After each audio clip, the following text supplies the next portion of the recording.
রাম মন্দির উদ্বোধনের সময় থেকেই আমরা জানিয়েছিলাম 200 ইলেকট্রিক বাসের অর্ডার দিয়েছে সরকার। জনগণের যাতায়াতের সুবিধার্থেই এই ব্যবস্থাগুলো নেওয়া হয়েছিল। আসুন এবার আমরা এই বাস সম্পর্কে বিস্তারিত জানাবো আপনাদের। আমরা কথা বলছি ফ্লিক্স বাস সম্পর্কে। ফ্লিক্স বাস চালু হলে খুব কম খরচেই যাত্রীরা এক শহর থেকে অন্য শহরে পাড়ি দিতে পারবে। সেখানে থাকবে না ধনী গরিবের পার্থক্য। একজন গরিব লোকও চাইলে যেতে পারবে তার পছন্দের জায়গাগুলোতে খুব কম খরচে। ফ্লিক্স বাস প্রথম চালু হতে চলেছে 6 ফেব্রুয়ারি, অর্থাৎ আজ। এই বাস 46টি শহরকে সংযুক্ত করবে। শুধু সাধারণ মানুষের সুবিধাই নয়, এই পদক্ষেপের ফলে ভারতের নাম এসেছে গ্লোবাল লেভেলেও। ফ্লিক্স বাস চালু হওয়ার পর বিশ্ববাজারে ভারত দ্বিতীয় বৃহত্তম বাস পরিষেবায় স্থান নিয়েছে। 6 ফেব্রুয়ারি থেকে ফ্লিক্স অযোধ্যা, লখনৌ, দেরাদুন, মানালি এবং যোধপুর সহ 46টি ভারতীয় শহরকে 59টি স্টপ এবং 200টিরও বেশি দৈনিক সংযোগের মাধ্যমে সংযুক্ত করতে চলেছে।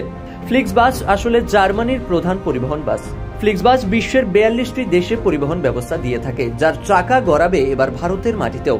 1 ফেব্রুয়ারি থেকে শুরু হয়েছে ফ্লিক্স বাসের টিকিট বুকিং। মাত্র 99 টাকা খরচ করেই দিল্লি থেকে অযোধ্যা, চণ্ডীগড়, জয়পুর, মানালি, হরিদ্বার, ঋষিকেশ, আজমির, কাটরা, দেরাদুন, গোরখপুর, বারাণসী, যোধপুর, ধর্মশালা, লখনৌ, অমৃতসর শহরগুলো থেকে লোকজন ঘুরে আসতে পারবে। এই বাসগুলো পরিবেশ বান্ধব। এই বাসের মধ্যে মহিলাদের জন্য সংরক্ষিত করা আছে কিছু আসন।